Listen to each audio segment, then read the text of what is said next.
Kwa jina naitwa Hilda Ntibasalila, kitaaluma ni engineer, lakini nipo hapa kwenye maonyesho ya 88. Nimekuja kuonyesha bidhaa zangu kutoka Neolife.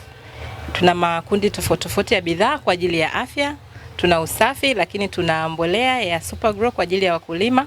Kama tunavyojua kwamba maonyesho haya ni kwa ajili ya wakulima ingawa na watu wengine, lakini tuna bidhaa za afya, tuna bidhaa za ngozi na tuna bidhaa kwa ajili ya watu ambao wanataka kuongezeka au kupunguza lakini kwa afya. Na hizi bidhaa ni muhimu kwa sababu ni kwa ajili ya maisha yetu ya kila siku. Kama tunavyojua kwamba ili tufanye vitu vingine vyote lazima tuwe na afya bora.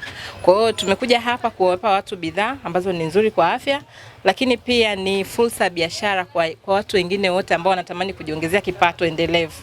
Na pia tuna mambo mengi sana, tuna lifestyle kama nilivyoongea mwanzoni, tuna afya. Kwa hiyo mtu atakapokuja kwenye banda letu, tunapatikana kwenye banda la Chambers ya biashara, Tanzania National Chambers of Commerce, 88 hapa Morogoro. Karibuni mje mjipatie vitu vizuri sana ambavyo naamini kabisa vitaenda kubadilisha afya zenu, lakini mtaweza kuboresha kila kitu kwenye maisha yenu. Bidhaa zetu sisi zimethibitishwa na Shirika la Afya Duniani, salama kabisa kwa ajili ya matumizi ya binadamu na kwa ajili ya matumizi ya kwa mfano mbolea kwenye upande wa kilimo ni kwa ajili ya mbolea yetu yenyewe ndio kama hii hapa kwa ajili ya mimea aina yoyote, lakini pia kwa ajili ya bustani na za mboga na garden kwa ajili ya matumizi ya kila siku. Kwenye mbolea tuna package ya lita 5, lakini tuna package ya lita 1.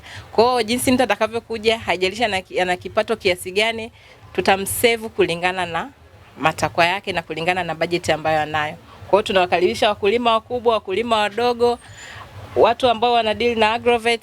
Hapa ndo sehemu ambapo unaweza kupata mbolea kwa ajili ya matumizi yao ya kilimo. Na bidhaa za usafi, kama tunavyojua kwamba kila nyumba iliyopo dunia hii lazima itumie bidhaa za usafi. Kuanzia asubuhi mpaka jioni lazima utakuwa umetumia bidhaa za usafi aidha kwa ajili ya kuoshea vyombo, kuogea. Kwa hiyo tuna bidhaa zote ambazo zitasaidia kwa ajili ya issue za usafi kwa kusaidia mama na watu wengine katika familia.